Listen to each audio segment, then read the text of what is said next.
Hello, welcome back to Fry's Gaming. My name is Ben, and today we're going to continue on with Suzerain. So, last time out, we went to Pater's little soiree, as well as went to the Benfey Festival. So yeah, let's go and pick it up here, because we've got, I don't know, about 2 reports and 5 newspapers. So let's just start with the reports here in Conriat. Yep, looks like we got 3. Whatever, I was close.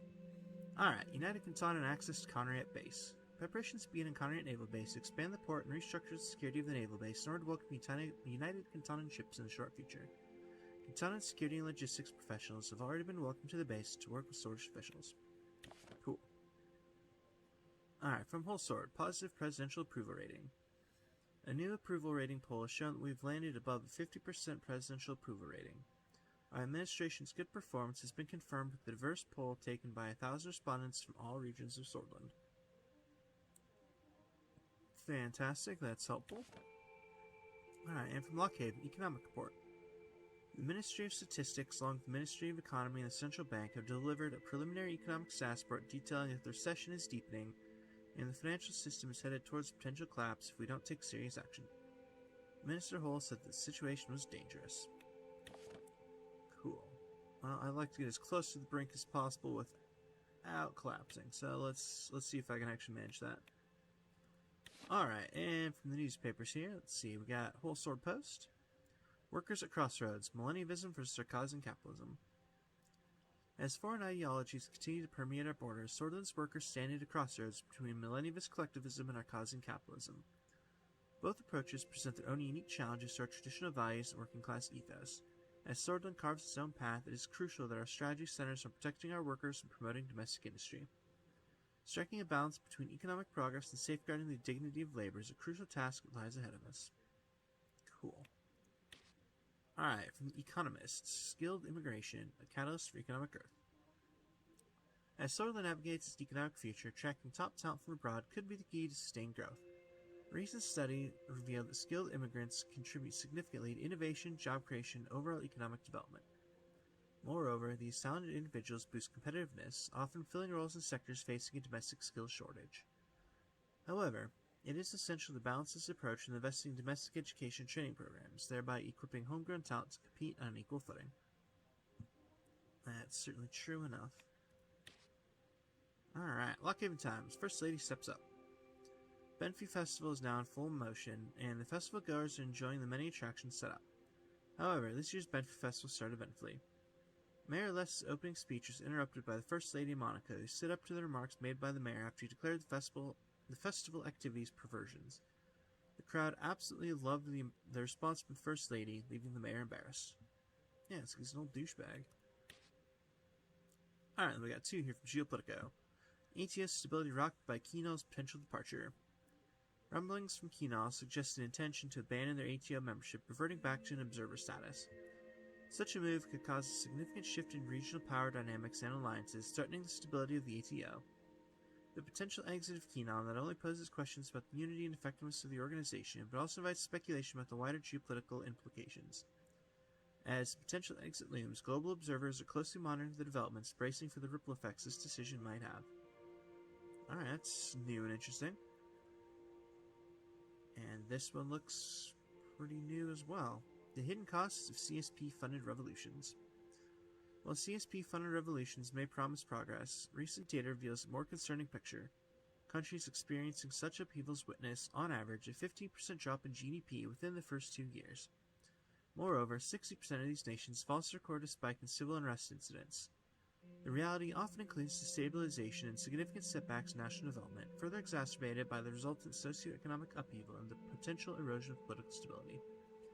This has led many international observers to scrutinize the efficacy of CSP's socio-political model. As nations grapple with the aftermath of such revolutions, it becomes abundantly clear that the path to development and reform is complex and fraught with challenges. The broader implications of these experiences underscore the need for more holistic and context-sensitive approaches to political change. Cool. Alright, let's see here. So, looks like we need to head to Whole Sword. Just look into potentially building some border fortifications. Alright, the military has voiced concerns about the cut of the military funding and requests additional funds to plug the holes in our defenses at the Rumberg border to the north. Mr. Glad advises us to accept the offer led by General Kruger. The MOD will immediately begin implementation upon approval. I don't think I can afford that. So I'm hoping we can find another way to pacify the military, because that could be a problem, but we don't have the money for this, so we're not going to build it. Alright, let's see, that gives us two things. We've got budget allocation of Sorge Armed Forces, so that should be quick and easy because we didn't give them any money. And discussion on the formation of a new police force. Ooh, alright. Well, we're already here. Let's just start with this one. Karl Greiser arrived for a meeting to discuss the new police force. After Olivia informed us of his arrival, Lucien opened the door and let him in. Yeah. Hello, Mr. President, Mr. Glad. What a sunny day, isn't it? The weather outside was beautiful indeed. Clear sky and sunshine made the scenery look lively. I could even hear the sounds of birds chirping from the palace garden. You're right, I need to go out more often nowadays. Good idea. When you do, the Presidential Guard will be there to protect you as always. Please have a seat. We don't want you to feel uncomfortable. And didn't sit down. I walked a few steps towards the wall where President Alfonso's portrait was hanging. I've been used to being uncomfortable my whole life. I too came from a poor family, Mr. President. Yeah, people like us know the additional steps need to be climbed to get anywhere in life. I used to work 15 hours a day to bring food back to my sisters. My entire life has been a struggle until I signed up to be a volunteer in the Armored Police Force. They gave me a scholarship to attend the police academy, an opportunity I wouldn't have been able to have if I didn't work diligently. That allowed me to enter the Armored Police Force as a patrolman and meet Miss Graff, opened several doors that led me to better places. Hey, I mean, hardworking, loyal people are hard to come by. I need people like you. My loyalties lie with you, Mr. President, no one else. He took a seat and corrected his posture. We have been informed of the establishment of the Anti-Corruption Police under the Ministry of Justice. Indeed so. Minister Morgan has given me full authority to lead the new force in order to fight corruption from within.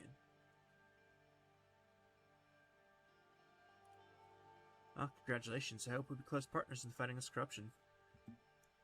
Sir, we have a tough and long fight ahead of us. It will take years, but we will win. You can believe that. I want to make it absolutely clear. My belief in you as a leader is unquestionable. Minister Morgana, though not as inspiring as you are, has also shown great capability. The more I work with her, the more I'm convinced that she is a very motivated and efficient administrator.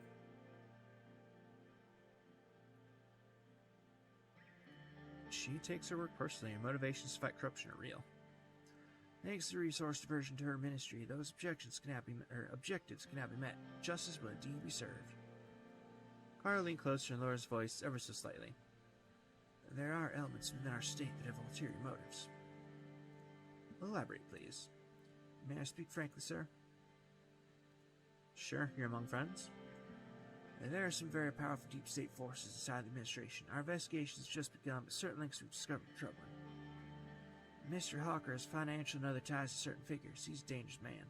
Currently, we're collecting evidence to find out exactly what his network comprises. We all suspect the existence of such a deep state. The real question here is, who in the government and cabinet is on Mr. Hawker's side?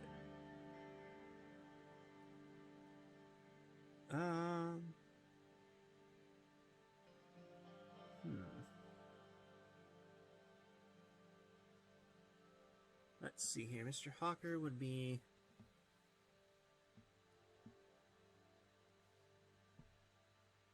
Old Guard, which is what we want to attempt to... yeah, who we want to investigate at the moment.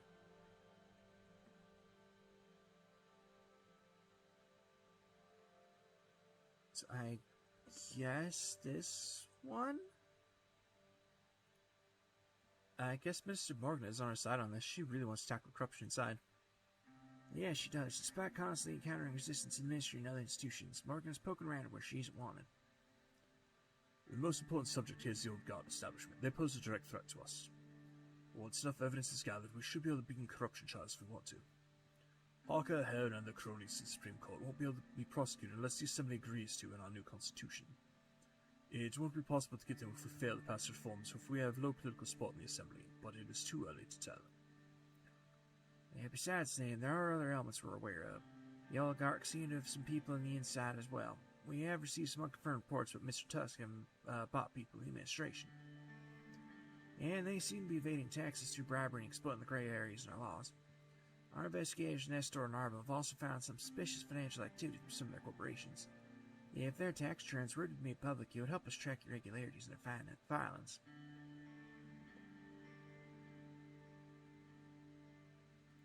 I mean, we could look further into Tuscan and the Liberate Group. If that is your desire, we can certainly inquire further about their operations. While Silk Royalty and HOS also have a strong presence in the media and many other industries, there are some patterns we observe that are unusual. It really seems like they have powerful influence in the majority of the so-called independent news organizations. They might not be so independent after all. Marcel did offer me a deal before, and it needs to be investigated. Yeah, we certainly can. I wish we had proof of the incident. It would help in a case against him. Karl sighed. Last but not least is the opposition leader, Franz Richter. We received intelligence that he has connections to Sarkazia. Upon further inquiries, we can't see anything illegal here besides a mismatch of information. The old guard must push us forward. We shouldn't even consider moving on their foremost leader in opposition.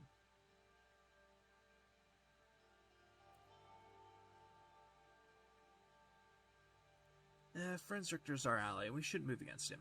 At least not yet, anyway. Very well, sir. There's so many potential corruption cases here. Therefore, we need to pick a faction to focus on. We can't investigate everyone within the domain of this germ and come up with a thorough and compelling case. The most logical step would be to use ACP to pressure either the oligarchs or the old guard. And where should we concentrate our anti-corruption efforts? Focus anti-corruption investigations on Hawker and the old guard. Yes, sir. We'll focus our research and investigation on the old guard. Well, it's been decided. That should conclude this meeting. Thank you for your time, Karl. It's a privilege to work with you, President Rain. Good day. Karl and Lucian left the room.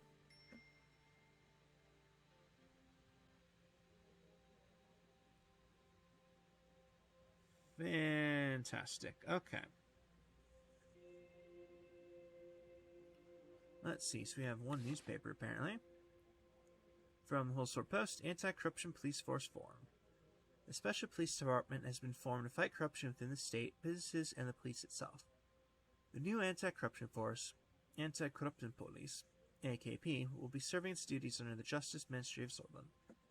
Ian Morgner, Karl Greiser, and other government officials spent the past months building the anti-corruption department from scratch. The unit consists of officers from the General Police Service, the Justice Ministry, and the Directorate of Criminal Investigations.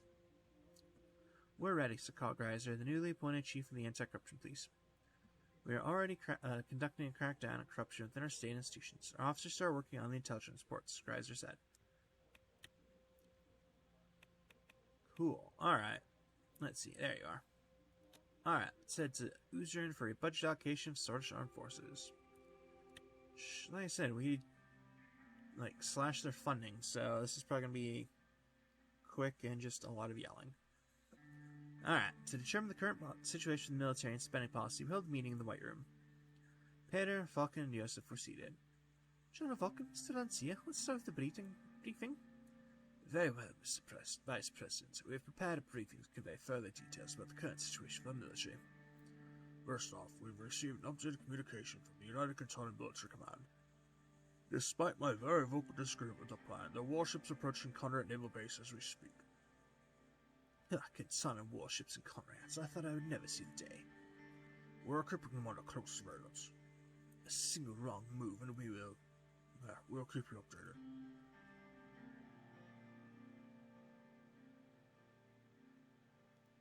Good. Make sure you keep an eye on them. Of course, Mr. President.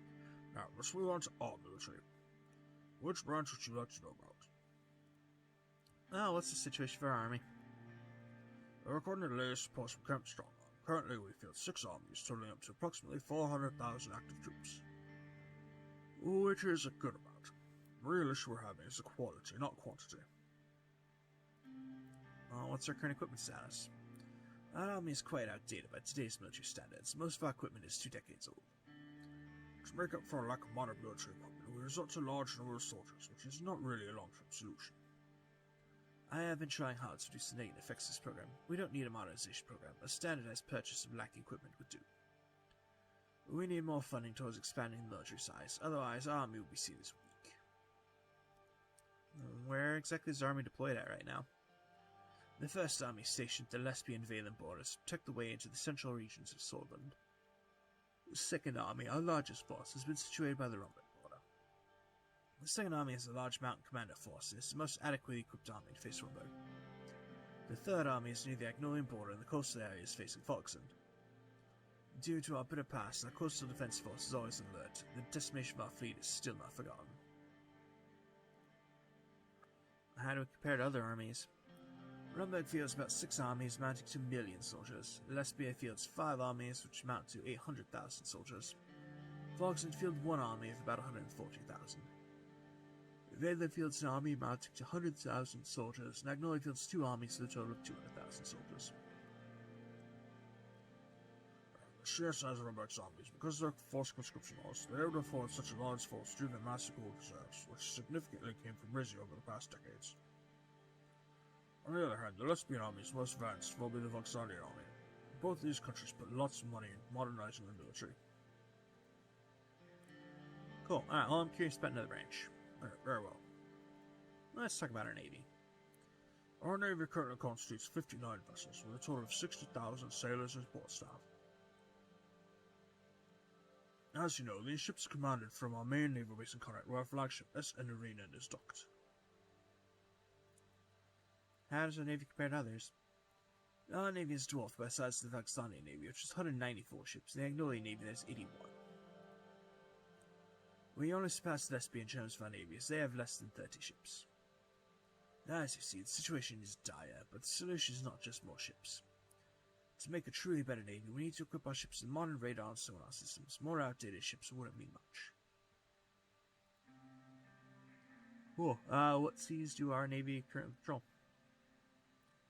We are patrolling the Marquian Sea, the Grey Strait, and the Antecedent Sea. Our navy protects all our coastal regions, however, to make sure we are not thinning out our defense. We prioritize certain regions over others, like the Whole Sword. We often patrol the routes that are close to the shipping lanes, especially the Marquian Sea and Grey Strait. The amount of cargo that goes through that area is eye-opening. Another thing to take note of is, after the takeover of Hellion, our navy has led incursion operations to protect Agnolia. We also take part in joint navy drills as well. How are our capabilities in power projection? The truth is, we are limited due to our near region due to the size and technological level of our naval ships. If we had modern support vessels, we could participate in international operations. That's right, we still have some power though. If needed be, we could block the trade of the Marquian Sea. To make up for our weakness, allowing ourselves to naval power could also help protect our seas. Alright, well, let's hear about the Air Force now. Our Air Force currently has 410 planes in inventory, out of which only 140 are jet planes and not in great condition. 30,000 pilots and support staff work in the Air Force, and they are commanded from the Mark Air Force Base in Earleray. What are our operational capabilities? Our planes can bomb targets with a 400-kilometer radius of the airfield. They have medium-range and semi-effective nighttime bombing capabilities. At any time, we can field 7 air wings, composing a total of 130 aircraft that can operate in combat duty. This is enough to subdue most targets. In terms of our bombing capability, we have an average of 100 meters precision. This is not great, but it is still within the effective radius of the bombs. How experienced are our pilots? Our pilots have average experience. They have a total of 450 hours of flight time with the craft before they're qualified. This gives them more than enough time to get used to it. This is low compared to 1,000 to 1,500 hours in other countries like Kazi, United Canton, Lesbia, and even Volkson. Normally, the hours per pilot should be higher, but due to the lack of funding, we can't increase the training times. Fuel costs are rather high. Cool, well, how does the Air Force work together with other branches? The Air Force is trained as an independent tactical support branch, which means it assists other branches but doesn't collaborate. This does cause some issues like friendly fire and this close air support opportunities. There are ways to improve collaboration with joint operation groups. Something to think about, surely. Alright, just gonna gloss over that, because there's nothing else to talk about. So, let's move on. To say the Ministry of Defense is furious with the reduction of military push would be an understatement. This is a betrayal in our eyes. As if the reduction was not enough, you also decided against reinforcing the border. If Rumberg were to attack him, we would need to sacrifice many soldiers over the line now. Yosef narrowed his eyes. If I didn't know better, I would say you are intentionally trying to weaken Sword, Mr. President. We are sorry, but this had to be done. We're broke as hell. Ridiculous. We stared each other down. Peter finally interjected. Let's calm down, gentlemen. This is a new age where the military is not top priority. We're going to transform to New Swordland. This is the age of Rumberg expansions, and here we are cutting funding for the military. We will need to cut training time, let soldiers go, and stop purchasing equipment. This is disastrous and will destroy the armed forces as we know it. The military makes do. I'm sure you talented gentlemen find ways to circumvent the cuts efficiently. Do not expect the Source Armed Forces to be a capable force after these budget changes. Yosef's voice was getting louder and louder. Gentlemen, please, let's calm down. No need to cause a ruckus. Tell that to the hundreds of thousands that will lose employment in the Honorable General Staff of the Armed Forces. We mean no insult to the armed forces. There's simply no resources left. You don't mean it, but it has been done. We expected much more from Mr. President. You will understand. Let's hope our enemies won't realize our weakness. Yost and Valk were angry, but there wasn't much that could be done about it. The meeting concluded as the sun set over the concrete jungle that was Holsword. If the meeting was in Holsword, then why do we have to go to Suzerain for the thing? Yeah, whatever. I don't know. Okay, wow, we got a ton of reports popping here. Alright, well, let's just start with Suzerain, because it's right here. Yep, there's 10 of them, jeez. Okay. So, from Suzerain, regional growth stagnates in Deer. Berja is witnessing a period of economic stagnation with regional growth rate flatlining. Industries and businesses across various sectors are reporting sluggish performance, affecting the city's economic vitality. This downturn has sparked concerns about the region's economic resilience and the need for innovative growth strategies. Alright, from Estord. Estord energy sector draws foreign investors. Estord's energy sector is experiencing a surge of foreign investments following the recent amendments to the Energy Protection Act. The relaxed regulations on foreign ownership have opened up new capital flows, bolstering the local energy industry. This influx of overseas capital offers promising prospects for economic growth in Estord. Cool. And still in Estord, death of former Black Battalion Brigadier General. In Estord, a former Brigadier General of the Black Battalion has been found dead. The cause of death is currently under investigation. The Brigadier General, who once held a significant position in the military establishment in the 1930s, had many followers from the NFP, and his sudden death has caused a stir in the city. Alright, from Narbel, downsizing announced at Narbel's Gaslamp branch. The Gaslamp branch of Narbel has recently announced a downsizing of its operations. The company's decision, while aimed at enhancing operational efficiency, has stirred concerns among the existing workforce. The economic repercussions of this move on Narbel's local economy and the future trajectory of Gaslamp are subjects of close attention. From Lockhaven, foreign energy investments surge. In the wake of recent modifications to the Energy Protection Act, Lockhaven has seen an uptick in foreign energy investments. Softened foreign ownership rules have catalyzed the entry of overseas capital, infusing new energy into the local industry. This surge in foreign investments is a positive sign for Lockhaven's energy sector and its economic future. Alright, and even more foreign energy investments here from Rebel. Rebel has seen a notable influx of foreign energy investments, positive trends suggest growing international confidence in the region's energy sector. These investments are forecasted to stimulate Rebel's local economy and accelerate the development of its energy infrastructure. The impact of this surge in foreign capital on Rebel's overall economic growth and energy sector's performance is being closely monitored. Alright, from Volgan, stagnation marks Gruny's regional growth. Gruny, known for its fertile lands and world-renowned vineyards, is currently experiencing stagnation and regional growth. This economic flatlining has raised concerns over Gruny's economic resilience and the need for innovative strategies to revitalize its growth. The city and regional authorities are closely monitoring the situation to take necessary actions. From Holsword, education reforms.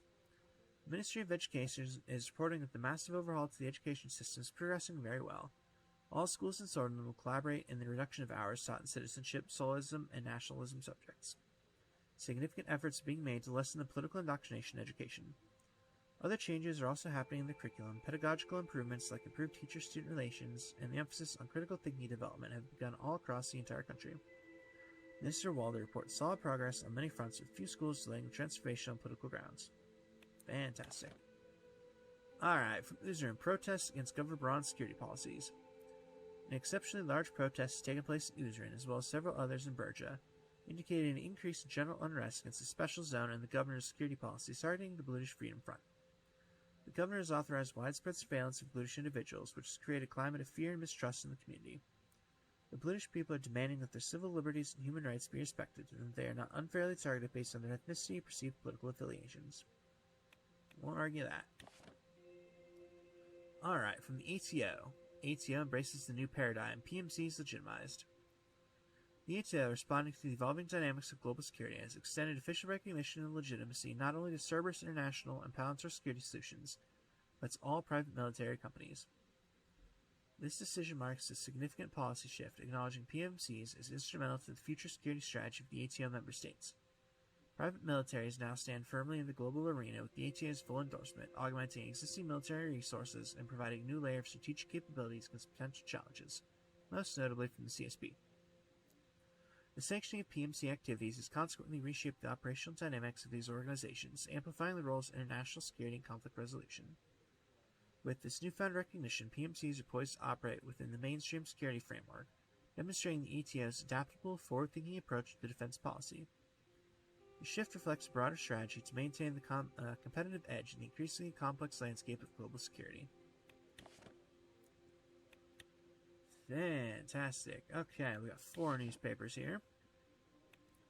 So, from Sorlin Today, Second Katana and Satellite in Space. Chairman Leon Mileniev Shavatangakwanua. I'm just going to go Chairman Mileniev. This name is so hard to say. Anyway, Chairman Mileniev addressed the world announcing the second successful satellite launch from Rostomnur Air Base, which has now reached low Earth orbit. The chairman praised the scientists and the UCOSM that allowed the country to reach space a second time. The functionality of the satellite was confirmed and radio contact was established after deployment. Cool. Alright, from the Lockhaven Times, the government backs rural development. In a significant move, the government has decided to back the Gruny Rural Development Investment Plan. This investment in our rural economies aims to bolster agricultural productivity and secure food supplies. While the cost of the investment is considerable, potential benefits to our agrarian communities' national food security could well justify the expenditure. We did that quite a while ago. It seems like a really late update, but okay. Alright, from the Radical, massive protest against Governor Braun. An explosive wave of protests has swept through Berja, with people taking to the streets to demand an end to Governor Felix Braun's discriminatory practices against the Blutish community. The governor's decision to arbitrarily surveil Blutish citizens under the guise of countering the BFM has created a culture of fear and intimidation in the community. The actions of Felix Braun betrayed a deep-seated prejudice and disregard for the human rights of the Blutish people. The government's policies have been nothing short of a witch hunt against the Blutish community, and the people are finally fed up with the oppressive structure of the special zone that exists in Berja. They are demanding that their civil liberties and basic human rights be respected. It's time for the government to end the reign of terror against the Blutish people and start working to address the root causes of the unrest in the region. The special zone must be abolished, and the governor must be held accountable for his actions and removed from office if he cannot serve all citizens equally. I mean, I certainly won't argue with that, but I don't know if there's anything we can do about it. Alright, and finally from Politico, Unraka leads investment round in Gasom. Unraka is leading the way in a new round of investments in Gazom, with Kinal and Galmund also expressing interest. The decision to invest by these nations could potentially stimulate Gazom's financial recovery and open new avenues for international cooperation. This move signals a shift in the global energy market and could significantly impact Sordland's energy sector. Cool. Alright, let's see here. What do we got?